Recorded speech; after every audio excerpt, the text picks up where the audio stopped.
Bonjour, avec l'aide de Dieu, nous allons étudier le Tresota d'Avzaïn Amoud Bet. Tout d'abord, deux choses avant de faire la Gemara. Dans le Harabaïd, dans le mont du Temple, ici on a le temple vu du haut, il y avait 3 Sanhedrin, 3 tribunaux. Il y avait un tribunal qu'on ne voit pas ici sur l'image, donc dans le Harabaïd, sur le mont du Temple. Donc un tribunal, un Sanhedrin qui est mis sur l'image ici, dans son endroit qu'on s'appelle la Ezrat Nashim, le parvis des femmes. Et il y avait le 3e Sanhedrin, donc qui est appelé le Grand Sanhedrin, ici dans lequel siégeaient 71 membres du Sanhedrin. Donc il était ici, le Grand Sanhedrin, qui était là, dans le Lishkat Hagazit, littéralement, la loge des pierres taillées, vu qu'il y avait des pierres taillées qui étaient là-bas. Dans ce Sanhedrin, dans ce grand tribunal ici, il y avait 71. Par contre, dans le tribunal qui était dans Ezrat Nashim, dans le parvis des femmes, aussi bien que le tribunal qui était dans le Harabaï, dans le monde du Temple, il y avait uniquement 23 membres de Sanhedrin. Une deuxième chose, il y a ce qu'on appelle le Zaken Mamre. Le Zaken Mamre, littéralement, c'est un ancien qui se rebelle. Ici, ça fait référence donc à quelqu'un qui a la smira, donc qui a la possibilité donc de dire une halakha, un psak din, trancher la loi. Et cette personne-là n'est pas d'accord avec le Sanhedrin, le grand tribunal. Il est Mamre, donc il se rebelle contre le grand tribunal. Eh bien, il est appelé un Zaken Mamre. Quand on dit qu'il n'est pas d'accord avec eux, c'est pas juste qu'il n'est pas d'accord en opinion, c'est-à-dire qu'il repart dans sa ville. Quand il repart dans sa ville, il dit contrairement à la loi que le grand tribunal lui a dit. Gemara. La Gemara demande d'où on sait cela, d'où on sait ce qu'on vient de dire dans la Mishnah. Dans la Mishnah, on a dit que le mari doit amener sa femme dans le grand tribunal qu'il y avait à Yerushalayim. Alors la Gemara, Rashi explique la question, d'où on sait cela, d'où on sait ces mots, d'où on sait cette loi, des Baya Bedina Gadol, qui a besoin que ce soit le grand tribunal. Vrai, c'est vrai qu'on a besoin de la faire boire à Yerushalayim, sur ça nous n'avons aucun doute. Que dit-il, comme il est écrit, que le Kohen veut faire tenir la femme devant Dieu donc c'est à Yerushalayim. Mais le grand tribunal, c'est-à-dire le tribunal dans lequel il y a 71 membres, Minalan, d'où tu sais cela? Pourquoi? D'où tu sais que ne sont pas cachers, ne sont pas bons les deux autres tribunaux, chez Hayusham, qu'il y avait là-bas dans le temple, à côté du temple, chez Esimu Shlosha, de 23, Echad, un de ces tribunaux qui Yoshev al-Petach Harabayit, qui est sur la porte du mont du temple, et un tribunal qui se trouve donc à l'entrée de la Hazara du parvis des femmes, qui est dans Sanhedrin. Donc qui te dit que c'est le tribunal de 71? Peut-être ça peut être fait avec un tribunal de 23. Mara répond, Amarabi Chia bar Gamda, Amarabi Yosef Rabbi Chanina, Rabbi Chia bar Gamda. Il a dit au nom de Rabbi Yosef Rabbi Chanina, Atia, on apprend par raisonnement, par analogie, du mot Torah, Torah. Il y a écrit le mot, dans un verset, il y a écrit le mot Torah, dans un autre verset, il y a écrit le mot Torah, et là, il y a écrit la loi, là-bas, il y a aussi écrit la loi. Et donc, la Xera Shava, le principe d'un raisonnement par analogie, c'est ce qui est écrit dans un endroit, eh bien, on dit, c'est aussi pour l'autre endroit, vu qu'il y a le même mot. En l'occurrence, ici, il est écrit ici à propos de la femme Sota, Ve'asala Kohenet Kol Torah. Le Kohen va lui faire toute cette loi. Ou Ktiv Hatam, il est écrit là-bas à propos du Zaken Mamre. Il y a écrit Alpiya Torah Shayirucha, d'après la loi qu'ils vont t'ordonner. La même manière que le Zaken Mamre, lorsqu'il se rebelle contre qui doit se rebeller pour être appelé un Zaken Mamre, il doit se rebeller contre celui qui est 71. Le tribunal de 71. Afkan, ici aussi, dans la femme Sota, dans laquelle on écrit que le Kohen va lui faire toute cette procédure, toute cette loi, toute cette Torah, le mot Torah est employé ici. Afkan, Beshim Ve'echad, donc on apprend ici aussi que ça doit être avec le tribunal de 71. Rashi, Male Alan, de la même manière que là-bas, Bezaken Mamre, dans cet ancien qui se rebelle, Beshim Ve'echad, il faut qu'il y ait 71. Dictive, il y a écrit, Mina Makom Maru, de cet endroit-là, Makom Yuchad, c'est l'endroit particulier d'Ainu Lishkata Gazit, c'est-à-dire la loge donc de pierre taillée, comme on a montré tout à l'heure, Shafilu Metzan avec Paris. On apprend ailleurs dans la Gemara que même si le Zaken Mamre a trouvé tout le tribunal, tout le grand Sanhedrin et 71 qui étaient, ils ne se trouvaient pas à leur place dans le Lishkata Gazit, dans la loge des pierres taillées, donc dans le à côté du Bet Amigdash, collé au Bet Amigdash, mais ils se trouvaient dans un endroit qui est Bepagi. Bepagi, donc c'est la ceinture, ce qui entoure la muraille de Yerushalayim, c'est-à-dire c'est encore à Yerushalayim, mais c'est à l'extérieur de la muraille de Yerushalayim. Et on dit que même s'ils sont encore en Yerushalayim, ils sont à Bepagi. Et ils lui ont dit, tu sais, la loi, elle est comme ci, comme ça. Et le Zaken Mamre ne les a pas écoutés. Il a dit, non, je ne suis pas d'accord avec vous. Il est reparti dans sa vie, il a dit le contraire. Eh bien, quand même, il n'est pas considéré un Zaken Mamre. Il n'a pas les critères d'un Zaken Mamre. Pourquoi? Parce que l'enseignement que le tribunal lui a donné n'a pas été donné dans le Lishkat HaGazit de l'endroit dans lequel ils doivent siéger.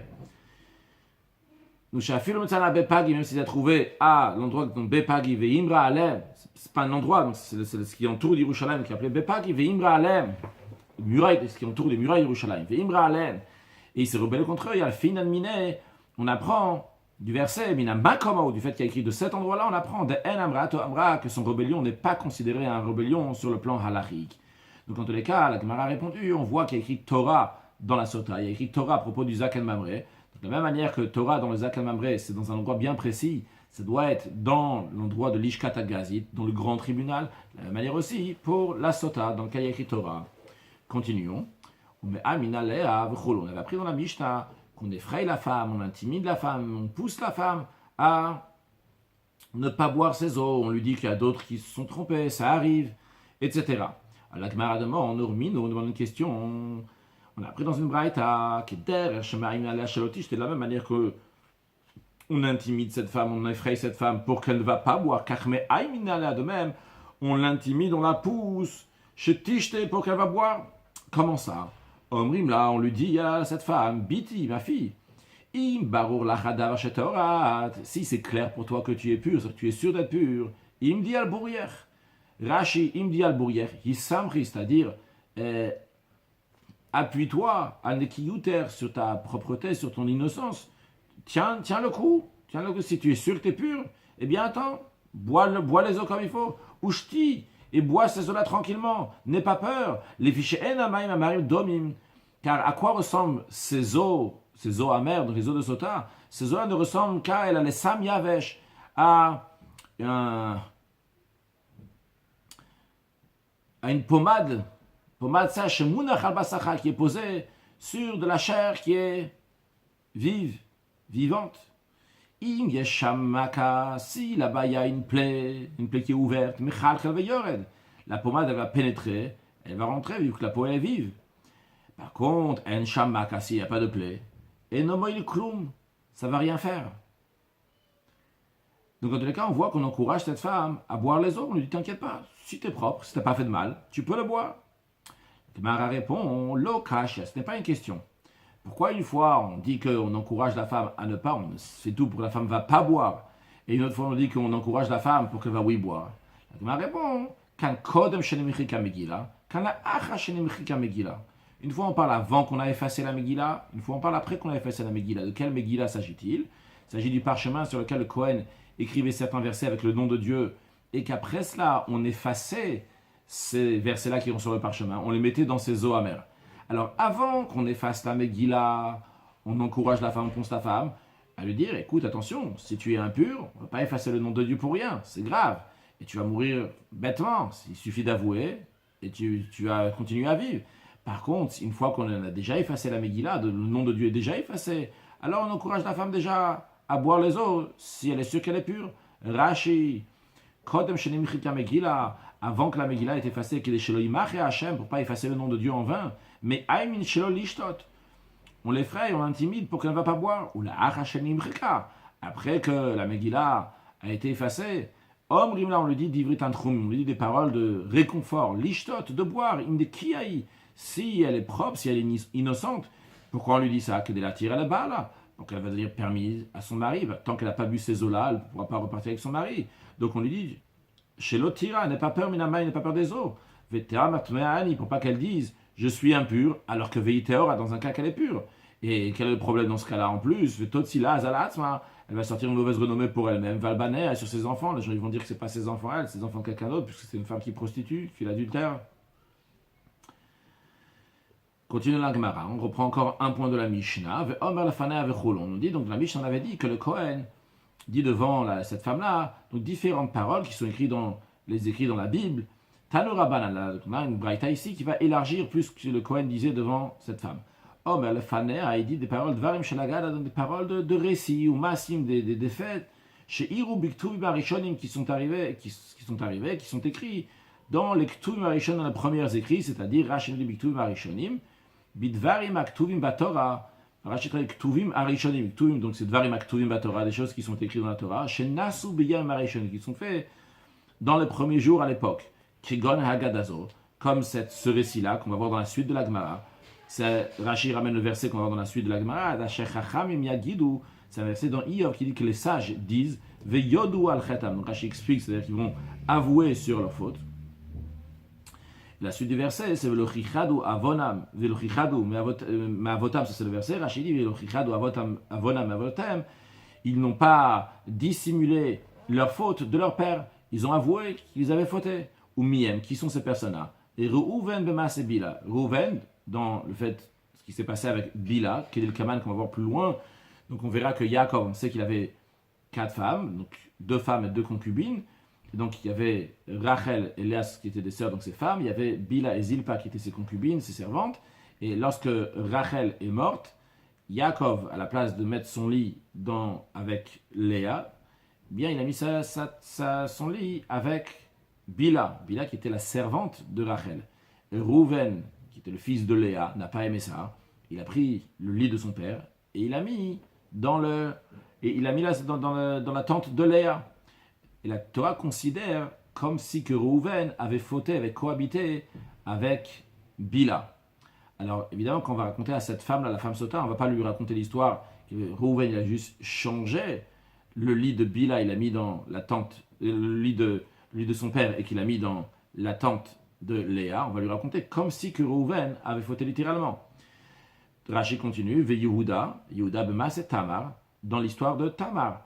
Tamar, c'est une femme qui était mariée avec le premier fils de Yehuda, après elle s'est mariée avec le deuxième fils de Yehuda, Onan, et vu que les deux sont morts à chaque fois, eh bien, Yehuda n'a pas voulu la marier avec son troisième fils, mais Tamar voulait avoir la descendance de Yehuda. C'est la raison pour laquelle elle s'est présentée comme une prostituée, et Yehuda a cohabité avec elle, et elle est tombée enceinte. Lorsqu'elle est tombée enceinte, le tribunal a décidé on devait la tuer. Qu'est-ce qu'a fait Tamar? Tamar a ressorti donc des objets que Yehuda avait donnés en gage pour la payer, et qu'il n'avait pas encore payé. Il a dit, regarde, à qui ça appartient ces objets-là? Et Yehuda a dit, Tzadka, elle a raison, Meni, elle est enceinte de moi. Et donc, comme cela, on n'a pas tué Tamar, vu qu'à l'époque, d'après certains commentaires à l'époque, le yiboum, donc le fait de se marier pour faire continuer la descendance, ce n'est pas seulement que si un frère il meurt, son frère sans enfant, et si un frère meurt sans avoir des enfants, pas seulement le frère peut se marier avec la femme, mais aussi le beau-père, donc ce qui était le cas avec Yehuda. En tous les cas, donc elle est restée en vie. Mais qu'est-ce qu'on voit ici? Que Yehuda, il a dit Tzalka, elle a raison, Mimeni, de moi elle est enceinte, donc il a avoué sur ce qu'il avait fait, il n'a pas eu honte. Rashi, il continue la Gemara. Donc, Omer le fanat varim shel agad masim sheyu b'ktuvim rishonim kegon, comme par exemple, Asher chacham miagidu, donc le verset dit que les sages vont dire, le chichad ou mavotam, ils ne cachent pas de leurs parents ce qu'ils ont fait. Yehuda oda vlobosh, Yehuda il a avoué, il n'a pas eu honte. Mais à Yasofo, quelle était sa fin? Nachal chaya olam haba, il a hérité la vie du monde futur. Reuven hoda vlobosh, il a avoué, il n'a pas eu honte. Mais à Yasofo, quelle était sa fin? Nachal chaya olam haba, il a hérité la vie du monde futur. La Gemara demande, ou masraran, quel est leur salaire? La Gemara s'étonne sur la question, qu'est-ce que ça veut dire masraran? Tu demandes c'est quoi le salaire? Que des kamrinan. On vient de dire, leur salaire était qu'ils ont hérité le monde futur. La Gemara explique la question, la masraran be'olamazeh, quel est leur salaire dans ce monde-ci? La réponse elle est, quel est le salaire dans ce monde-ci? Eh bien, c'est la suite du verset dans Iyov, qui dit, dans le verset suivant dans Iyov, qui dit, Lahem levadam nitna haaretz, à eux seuls la terre a été donnée, v'lo avarzar betocham, il n'y a pas d'étranger qui est passé dans eux, à travers eux. De quoi s'agit-il? Rashi nous dit, le Avarza Betocham, Daraj Rabbi Tanchuma. Rabbi Tanchuma a expliqué, Midrash Tanchuma, et Matai lo Avarza Betocham, quand est-ce que le zar, l'étranger, n'est pas passé entre eux, que chez Ba Moshe Lebechan, lorsque Moshe Rabbeinu est venu les bénir. Lorsque Moshe Rabbeinu bénit tous les enfants tous les tribus, tous les enfants de Yaakov, toutes les tribus, il bénit Reuven, et tout de suite, à la suite de Reuven, il bénit Yehuda. Donc ça, c'était leur salaire qu'ils ont eu. Qu'on va développer un peu plus, quel était leur salaire en voyant les versants de la suite. Bishlama Biyuda ça va bien, Yehuda Eshkechan de Ode, on voit bien qu'il a avoué dès qu'il est écrit, Vayaka Yehuda, Yehuda, il a reconnu, Vayomer, il a dit Tzalka Mimani. Tzalka, elle a raison, Mimani, cet enfant-là vient, elle est enceinte de moi. Elle a Rouven, mais Rouven, Minalan de Ode, d'où on sait qu'il a avoué sur sa faute. Mara répond, Amarabi Shmuel Bar Nachmani, Amarabi Yochanan, Rabbi Shmuel Bar Nachmani, Rabbi Yochanan, Maïdictive, quelle explication du verset lorsque Moshe Rabbeinu bénit les 12 tribus, il dit Yechi Rouven ve'al Yamot, que Rouven vive et qu'il ne meurt pas. Et juste à la suite de la bénédiction de Rouven, il y a la bénédiction de Yehuda, il y a écrit Vezot li Yehuda, et ceci est pour Yehuda. Pourquoi il y a ce mot-là, Vezot li Yehuda? Rashi, Yechi Rouven Vezot li Yehuda. Rashi dit, il n'y a dans aucune bénédiction de toutes les tribus, Matret qui commence avec le mot Vezot, et voici Chutz Mizo à l'exception de celle-là, de celle de Yehuda. Pourquoi il y a écrit Vezot lorsqu'on parle de la bénédiction de Yehuda? Alors, l'explication est la suivante, voyons la Gemara. Kolotan Shanim Shaisel Midbar. Tous ces années que le peuple juif était dans le désert, et qu'ils avaient pris avec eux les ossements des 12 tribus, des 12 enfants de Yaakov. Bien, pendant toutes ces années-là, les ossements de Yehuda, qui étaient déjà morts, mais ces ossements étaient dans le cercueil, eh bien, ces ossements étaient Megulgalim, ils roulaient dans le cercueil, parce qu'ils étaient détachés. Rashi Atzmota, sur le squelette n'était pas entier. Rashi me dit Atzmota shel Yehuda mitgalgelim ba'aron. Les ossements de Yehuda roulaient dans le cercueil. Alors Rashi nous explique déjà que Atzmot kol hashvatim, que les ossements de tous les tribus, c'est-à-dire des 12 frères, les 12 enfants de Yaakov, El ou Mitzrayim, ils ont fait monter d'Égypte lorsque le peuple juif est sorti d'Égypte. Ils ont pris tous les ossements. Et d'ailleurs, Shama Yosef, est-ce que Yosef il dit à ses frères, avant de mourir, il dit Ve'alitem et Atzmotai misé. Vous allez faire monter, vous allez donc sortir d'Égypte mes ossements d'ici pour les monter en terre d'Israël. Itrem avec vous, c'est-à-dire avec vous. Ils vont mourir eux aussi. Seulement quoi? Imatzmotechem, avec vos ossements. Avec vos ossements, parce que tous les ossements de toutes les tribus, on va les faire sortir d'Égypte. Donc les miens aussi. Les 12 tribus, les tribus, c'est les 12 enfants. Ve'ayu atzmot kol hashvatim. Donc Rachel nous explique que les ossements de toutes les tribus, Shildan Kayamet, leur squelette restait en entier. Yehuda, par contre Yehuda, et Varav Mitpakim, son squelette, ses membres étaient détachés les uns des autres. Ubidgal Gilin Ba'arono, et il roulait dans le cercueil. Pourquoi cette chose-là est arrivée à Yehuda? La raison, elle est Rashi nous dit, parce que il s'est banni, il s'est mis en nidouille lorsqu'il a pris la garantie de ramener Binyamin. Lorsque Yaakov ne voulait pas envoyer Binyamin en Égypte, Yehuda, il a dit, si moi je prends la responsabilité de prendre Binyamin, de l'amener en Égypte et de te le ramener à toi, et si je ne le ramène pas, je vais fauter pour toi toute ma vie. Quand on dit toute la vie, ça passe seulement dans la vie de ce monde-là, même dans la vie du monde à venir, à fil ou l'olamaba, dans le monde à venir. Et Rachid nous dit d'ailleurs, c'est que d'ici, de ce sujet-là, de Yehuda, qu'on apprend que Nidouy shel Chacham, lorsque le Chacham, le sage, il met en Nidouy, il bannit, à filo al-Tnaï, même s'il met une condition, Huba, eh bien, le Nidouille va quand même venir, vu que Yehuda, il a quand même ramené Binyamin finalement, mais quand même le Nidouille lui est resté. Donc, vu que le Nidouille il est resté, c'est la raison pour laquelle que ses os n'étaient pas ensemble, son squelette n'était pas entier. C'est la raison pour laquelle on va nous expliquer tout de suite pourquoi Moshe Rabbeinu l'a dit Vezot li Yehuda. Voyons. Donc, les ossements de Yehuda étaient roulés dans le cercueil. Chez Ahmad Moshe, jusqu'à que Moshe s'est tenu littéralement. Moshe, il bikesh à l'Avraham, il a demandé miséricorde. Amar lefanav, il a dit devant lui, devant Dieu, Ribono shel olam, maître du monde. Mi garam, les Rouven shehoda, qui a fait que Rouven va avouer sa faute? C'est Yehuda. C'est Yehuda qui a fait cela. Rashi, mi garam le Rouven shehoda, b'masse yetsue aviv, qui va avouer. Qui veut dire que c'est lui qui a fait, donc qui a changé la place du lit de son père. C'est qui a fait ça? C'est grâce à qui qu'il a avoué? C'est Yehuda. Shehoda b'maseh Tamar, qu'il a avoué donc dans l'action ce qui est passé avec Tamar. Et Rachid nous dit que comme ça ils avaient une tradition orale, que c'était grâce à Reuven, grâce à Yehuda que Reuven l'a avoué. Au Midrash Agada de Rabbi Tanchuma, dans le Midrash de Rabbi Tanchuma il y a écrit She'ama Yehuda tzaka mimeni. Lorsque Yehuda il a dit, elle a raison, c'est de moi qu'elle est tombée enceinte. Amad Reuven s'est tenu, il a dit Bilbalti Yitsuyavi, c'est moi qui a bouleversé, qui a échangé le lit de mon père, qu'il a pris donc le lit qui était dans la tente de Bila, il l'a mis dans la tente de Léa. Alors, Rashi continue à nous expliquer maintenant qu'est-ce que Moshe, il est en train de dire à la suite de Yechi Reuven, que Reuven, il vit, il y a écrit Vezot Yehuda. Moshe Rabbeinu dit, maintenant, Yechi Reuven. Reuven vit, que ça veut dire Shildo Kayemet. Son squelette, il est entier, qui il chai, comme si qu'il était vivant. Vezot Yehuda, et regarde, qu'est-ce qui se passe avec Yehuda Shomit Galgel, que lui, son squelette, ses membres, ils roulent, ils ne sont pas en entier. Comment ça? Reuven, c'est grâce à qui qu'il a, lui, il est entier. Et grâce à qui il a avoué, grâce à Yehuda. Comment c'est possible que Yehuda, il n'est pas dans cette situation, qu'il n'a pas son squelette, qu'il est en entier, comme si il était vivant? Alors, tout de suite, Shod al Yehuda, donc Vezot Yehuda. Donc, c'est ça qu'il y a à Yehuda. Alors, Miyad, certains qui ne mettent pas le mot Miyad. En tous les cas, Shema Hashem Kol Yehuda. Écoute Hashem, la voix, la demande, la supplication de Yehuda. Et qu'est-ce qui s'est passé à la suite de la prière de Moshe Rabbeinu? Que Al et Var et les Shafa, que les membres de Yehuda sont revenus dans leur articulation à leur place. Rashi, les Shafa, les Makom Shenit Kumishav, à l'endroit où ils ont été détachés là-bas, leur articulation. Et Rashi dit que l'expression de les Shafa, qui est mot de Shaf Midurte, ça veut dire qu'il a été, et il s'est déplacé de sa place. Midurte, c'est la place de Shaf, il est parti de sa place, il a sauté de sa place. Donc les Shafa, c'est d'où il a sauté. Donc les Shafa, d'où il est parti, donc l'articulation, il est revenu. Donc les membres se sont remis ensemble. Ok, c'est bien. Déjà, le corps de Yehuda est en entier maintenant, son squelette est en entier. Mais l'histoire n'est pas finie, parce que on ne laissait pas Yehuda rentrer dans la yeshiva du monde céleste. Rashi, les Metivta, les yeshiva shel Ma'ala.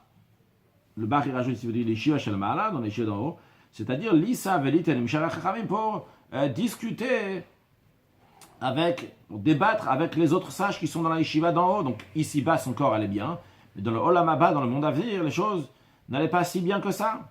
C'est la raison pour laquelle que Moshe Rabbeinu il a rajouté, il a dit Vel Amotevienu, ramène-le à son peuple.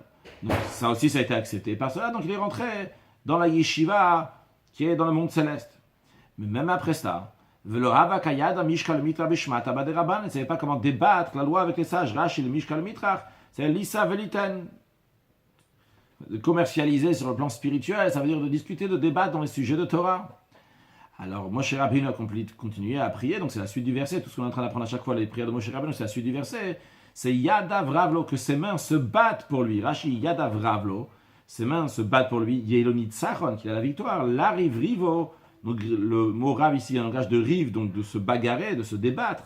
Le haïditiv yadav, ça qui est écrit ici le mot dans les mains, bien que ce n'est pas les mains, c'est la parole qui va discuter, mais la shon milchamaou, c'est l'idée de guerre. Guerre de quoi? Milcham tachel Torah, la guerre de Torah, donc la discussion de la Torah, de débattre dans les sujets de Torah. Donc, ok, ça a été fait aussi. Il a réussi aussi à débattre avec eux, mais avec Kassalka, Shmata, Liba de Yircheta, il n'arrivait pas à conclure ce qu'il disait, que ça va être conformément à la loi, parce qu'on peut discuter des choses, mais ça reste pas, on n'arrive pas à la loi, c'est juste, ça reste dans la discussion. Rashi, Aliba de Ilcheta, Loyazoch et Loma, il ne méritait pas de dire, Davaramet Kabel, quelque chose qui va être admis par tout le monde. C'est la raison pour laquelle que Moshe Rabbeinu a rajouté encore sa prière, Ve'ezer mitzaraftiye, et soit une aide contre ses adversaires, pour permettre à Yehuda de réussir, que la halacha va être comme lui, dans Mitzar, même de ceux qui sont contre lui, qui ne sont pas d'accord avec son opinion, que finalement il va réussir, que la loi va être tranchée comme lui. Bien. En tous les cas, donc on voit ici que Yehuda il a avoué, Reuven il a avoué grâce à qui? Reuven il a avoué grâce à Yehuda. Quel a été le mérite de deux? Que les deux, ils ont reçu quelque chose de particulier, comme c'est expliqué. Qu'est-ce qu'ils ont reçu? Yehuda il a reçu la royauté, et Reuven, il a reçu, j'ai sauté un Rashi, je réalise maintenant, je vais le dire oralement, un Rashi lahem levad amnitaret, donc je repars un peu en arrière. Yehuda zach al malchut, donc Yehuda il a mérité donc la royauté betosefta di brachot dans la tosefta, donc le traité brachot, il y a écrit cela. Et Reuven natan chelek trila be'eretz be'ever haYarden, lorsque les Juifs sont traversés le Jourdain, il y a Reuven et d'autres tribus qui sont restées de l'autre côté du Jourdain. Et Reuven est celui qui a pris en premier la part de l'autre côté du Jourdain. Et donc ça c'est le mérite qu'il a reçu. Les deux ils ont reçu quelque chose d'exceptionnel, aussi bien Yehuda et aussi bien Reuven. Donc c'est ça c'était pour encourager la femme Sota d'avouer aussi si elle avait fauté. Continuons la Gemara. La Gemara s'arrête donc vu qu'on a discuté de Yehuda et de Reuven. La Gemara discute, Bishlama Yehuda de Ode, on comprend bien Yehuda qu'il a avoué. Pourquoi il a avoué? Qui est écrit dans le Tissarev Tamar. S'il n'avait pas avoué que ça venait de lui, Tamar aurait été brûlé. Et donc c'est pour ça qu'il fallait qu'il avoue. Et la Reuven, mais Reuven, la maladie de Ode, pourquoi il avait besoin d'avouer? Sa faute. Ve'am Rav Sheshet, le Rav Sheshet, il a dit, Chatsi Falai, Barisal de Mafit Ratae, c'est audacieux pour moi, il a une chutzpah, le juif, qui détaille ses fautes, qui dit qu'il a fauté, qu'il a pas honte, comme s'il n'avait pas honte d'avoir fauté, comme Rachid nous explique. Maïd Faret Ratae, l'arabe, ce qui dit ses fautes au public, ni on a l'impression, chez Eno Bosch, venir Bedavar, le Bach et Rachid le Bosch. Donc il n'a pas honte, il n'est pas gêné de ce qu'il a fait. Alors pourquoi Reuven il a dû avouer? La Gemara répond pour que ses frères ne vont pas être soupçonnés. Baadé avec lui, c'est-à-dire que pas ses frères vont, le Bach rajoute le mot Baadé pour pas que ses frères vont être soupçonnés en même temps que lui. C'est-à-dire que Yaakov il a soupçonné tous les enfants. En vrai, dans la Torah il y a écrit que Reuven il est parti, il va Yishka avec Bila. Mais ça c'est ce que la Torah dit, mais Yaakov il ne savait pas c'était qui avait changé la place de lui. C'est la raison pour laquelle que Reuven il a avoué pour pas que ses frères vont être soupçonnés de leur père Rachid de l'Irchud et Achoui. Chez Loyou, Char Echav Nershad Imavien, pour pas que ses frères vont être soupçonnés de leur père. Continue encore dans la Gemara, on nous dit un point qu'on a vu dans la Mishnah, Imam Ratmeani, si la femme l'a dit je suis impur, alors qu'est-ce qu'on fait dans ces cas-là? Eh bien, Kotev Shovar, elle écrit un reçu. Littéralement Shovar, c'est-à-dire qu'elle casse donc elle casse sa Ktuva, parce qu'on a déjà dit que Ktuva c'est pas juste donc un acte, mais c'est aussi donc un engagement que le mari doit donner à sa femme de l'argent, s'il va la divorcer ou bien s'il va mourir. La somme d'argent, si la femme elle était vierge, c'est une betula, donc il devra donner 200 zouz. Si la femme était déjà mariée, était veuve, par exemple, dans le cas donc elle n'était pas vierge, eh bien, elle reçoit 100 zouz, ce qu'on appelle un mané. Donc, elle doit écrire un shovar, un reçu, qu'elle l'a reçu. Donc, en l'occurrence, ici, la femme sota va pas écrire qu'elle l'a reçu, mais elle écrit zaniti, comme on l'a vu dans Rashi avant, que j'ai fait l'adultère, et donc j'ai perdu ma ktouva, donc j'ai pas le mérite d'avoir cet argent-là. Dans tous les cas, qu'est-ce qu'on voit de la Mishnah? Que cette femme-là écrit un shovar, cette femme-là écrit un reçu. La Gemara va nous dire dans quelques instants qu'a priori, d'après ça, on a résolu une discussion qui est écrite ailleurs entre Rabbi Yosef et Rabbi Yehuda. Est-ce qu'il faut écrire un shovar, un reçu ou pas? Alors, nous, dans le contexte ici de mariage, donc il y a Ktuva, il y a un reçu qui est fait. Mais en réalité, il faut savoir qu'il s'agit ici dans tous les contrats. C'est pas seulement dans un contrat de mariage, n'importe quel contrat. Imaginons que j'ai prêté de l'argent à Reuven.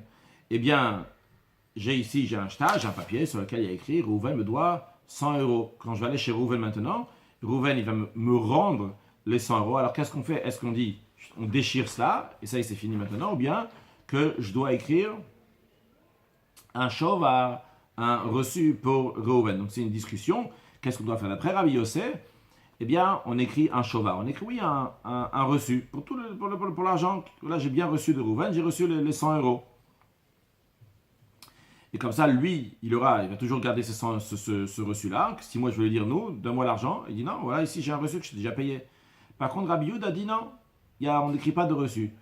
Pourquoi on n'écrit pas de reçu? Parce que si tu vas écrire un reçu, après, celui à qui j'ai prêté l'argent, il va toujours devoir garder ce reçu-là toute sa vie comme ça. Et le problème, à l'époque, il y avait des souris qui mangeaient les papiers. Il va devoir le garder des souris, ça va être fatigant pour lui. Qu'est-ce qu'on doit faire d'après Rabbi Yehuda? La seule chose qu'on fait, c'est le déchirer. Donc ici, a priori, on voit que... puis on écrit oui un shovar. Ici, c'est le même principe. Vrai que c'est un cas de mariage, mais finalement, c'est exactement la même chose. C'est la femme, le mari doit de l'argent à la femme. Alors la femme, elle écrit un shovar. Pour le mari, elle écrit un reçu. Mara, elle dit, shamat gens de là, que kodvim shovar, qu'on écrit un shovar, on écrit un reçu. Donc c'est une preuve pour l'opinion qui dit qu'il y a besoin d'écrire un reçu, comme Rabbi Yosef. Amara Abaye, il a dit... Tana makat, il faut dire ici que makat, il faut dire déchirer. Il ne faut pas dire ici qu'on écrit et qu'on donne un shovar, il faut dire qu'elle déchire la ktuva. Rashi, shmamine kotim shovar, ou plukta de Rabbi Yehuda ve Rabbi Yosef babata. Rashi nous dit, qu'est-ce que la Mishnah, qu'est-ce que ça veut dire? Ah, on a déduit là qu'on écrit un reçu, et alors? Rashi nous dit, et alors? C'est une discussion de Rabbi Yehuda et Rabbi Yosef dans le traité babata. De Kama Rabbi Yehuda dit, en kotim shovar. Rabbi Yehuda dit, on n'écrit pas de reçu. Selon quoi? La iko et ashtar, on déchire le contrat. Pourquoi? Des imken, c'est comme ça. Parce que sinon, si je donne un reçu à l'autre, eh bien, il doit le garder des souris pendant des années. Là-bas, il a dit, non, il n'y a pas de discussion à faire de notre Mishnah. Pourquoi? Tanemakat. Il faut dire qu'elle déchire Shtar Ktuvata, elle déchire l'acte de Ktuva, elle le déchire, vu qu'elle a déchiré son acte de Ktuva. Bien, c'est la raison pour laquelle elle ne pourra plus revenir et demander de l'argent. Il n'y a plus de Ktuva maintenant. S'il n'y a plus de Ktuva, elle ne peut pas dire, ah, ici j'ai une Ktuva, le mari me doit d'argent, donc elle le déchire. Mais en effet, il ne faut pas dire que la femme, elle écrit un shovar. Amar le Rav, elle a dit, la shoveret, Katan, dans la Mishnah, il y a écrit shoveret, il y a écrit qu'elle fait un reçu, il n'y a pas écrit qu'elle déchire. C'est la raison pour laquelle la Rav, elle a dit, donc Mishnah qui dit shoveret, qu'elle écrit un reçu. En effet, il s'agit bien d'un reçu. Et pourquoi il écrit un reçu? Pourquoi écrire un reçu? A priori, ça peut être une preuve qu'on écrit un reçu. Non, on parle d'un cas bien précis ici. Mais makom shenkot une ktuva, ce qui on parle dans un endroit où on n'écrit pas de ktuva. On n'écrit pas l'acte de mariage. Rashi, mais makom shenkot une ktuva. Elle a sans primat taïben. Justement, on s'appuie, on compte sur la condition du tribunal. Chez Tiknou, le tribunal a instauré l'ibtula pour une femme vierge, mataim, que lorsque le mari va la divorcer ou bien va mourir, il donnera 200 zouz à la femme, on prendra de ses biens pour donner 200 zouz à la femme. Ou les almana, et si c'est une veuve, donc elle s'est mariée quand elle était veuve, donc elle n'était pas vierge, mané on donne, mané seulement 100 zouz. Ou kshemegasha, lorsque le mari va la divorcer, motzi agita, elle sort, comment elle vient prendre son argent? Pas avec l'actuva, mais avec quoi? Avec le get, avec l'acte de divorce. Vegoveba, il dit voilà, j'ai un acte de divorce ici. Ah, un acte de divorce, c'est-à-dire que t'es marié. Ah, t'es marié, t'as divorcé, il doit te donner 200 zouz, 100 zouz, ok, on va te les donner. Ou chez talmena, s'il est devenu une almana, donc c'est pas qu'il a divorcé, mais le mari est mort. Mais via Edemita, elle amène des témoins que son mari est bien mort. Vegova, elle encaisse l'argent, 100 zouz ou 200 zouz en fonction de ce qu'elle était lorsqu'elle s'est mariée. Non, vehata, là-bas, dans ce cas-là, dans un endroit, on n'écrit pas de ktuva. Donc la seule manière comment la femme elle vient, c'est avec le get, l'acte de divorce. Kevan de lo efshar, il n'y a pas d'autre possibilité que la femme ne va pas reprendre plusieurs fois son argent de la ktuva si il n'y a pas de shovar de reçu. Pourquoi? On va expliquer oralement, tout simplement. On n'a pas de ktuva. S'il y avait une ktuva, ok, on prend la ktuva, la déchire, c'est fini, il ne reste plus rien maintenant, la femme ne peut pas revenir demander son argent. Mais dans un cas où il n'y a pas de ktuva, comment la femme vient prendre son argent? Seul moyen, c'est qu'elle dit voilà, j'ai un get. Ah, t'as un get, t'as un acte de divorce, t'étais marié, ok, on va te donner 200 sous. Qu'est-ce que la femme va faire? Elle va aller dans le bedin de Nice, elle va dire tiens, voilà, maintenant j'ai besoin de 200 sous, je lui donne 200 sous. Après, elle va dans le bedin de Paris, elle dit ah, t'as un get? Ah oui, alors ok, très bien, 200 sous encore une fois. Après, elle va dans le bedin de New York, elle dit ah, encore 200, elle va dans le bedin en Israël, encore 200. À chaque fois dans l'autre bedin, elle dit elle a un get, le get, elle doit le garder la femme. Donc le get, à chaque fois, elle va venir aller avec un get, elle doit le garder, elle va le garder, elle va dire à chaque fois mon mari me doit 212. Elle va le prendre plusieurs fois. C'est la raison pour laquelle, dans ce cas-là, même Rabbi Yehuda qui dit en général qu'on n'écrit pas de shovar, on n'écrit pas de reçu, dans ce cas-là, Rabbi Yehuda dit il n'y a pas le choix. Bien sûr, tu vas écrire un shovar, le mari va écrire un shovar à cette femme, parce que sinon cette femme va aller dans tous les tribunaux pour recevoir à nouveau de l'argent. Même si, quand elle est almana, quand elle est veuve, qu'est-ce qu'elle va faire? Elle va aller dans chaque tribunal, elle va dire voilà, j'ai des témoins que mon mari est mort, prenez des biens de mon mari pour me donner 212. Alors que c'est injuste, c'est pour ça qu'elle écrit un shovar donc la première fois. Rashi, Ve'atam, Kevan de l'Oefshar, puisque c'est impossible autrement mode, et Rabbi Yehuda est d'accord, chez Kodim Shovar qu'on écrit un reçu de Tovlo chez de Tzadriaya, c'est bien qu'il a entre ses mains un peu une preuve, chez Para qu'il a remboursé. Pourquoi? Un peu une preuve, c'est parce qu'il y a les souris qui risquent de le manger, mais au moins en attendant, tout le temps qu'il peut le garder, qu'il a une preuve. Pourquoi? Chez le Tazor, le Tavier de Mitacherim, Vedinach, Vetitbeinu, faut pas qu'elle va revenir et avec des témoins de mort, elle va aller dans un autre tribunal, elle va dire ah, tiens, mon mari me doit encore de l'argent, les héritiers donc doivent me donner encore de l'argent. C'est la raison pour laquelle que même Rabbi Yehuda est d'accord qu'on écrit un shovar, une halakha, sur le sujet que nous avons appris aujourd'hui. Donc en ce qui concerne donc, de dire les averot que la personne elle a fait, on a vu que Rouven est-ce que c'était bien qu'il a avoué, etc. Alors le Rambam nous dit dans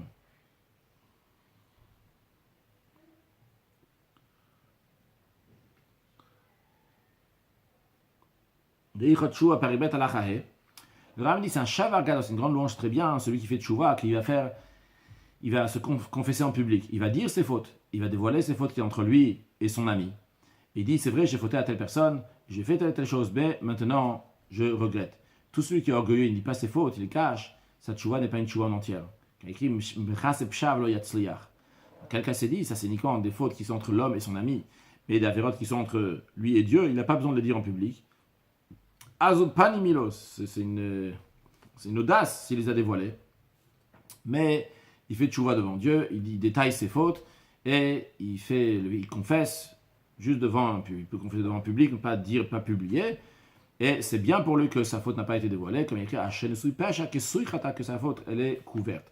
En ce qui concerne les fautes qui sont un homme et son ami, le Admor Hazaken il dit dans Shulchan Aruch dans Ilchot Yom Kippurim Tavresh Zayin, il dit qu'en ce qui concerne donc les fautes,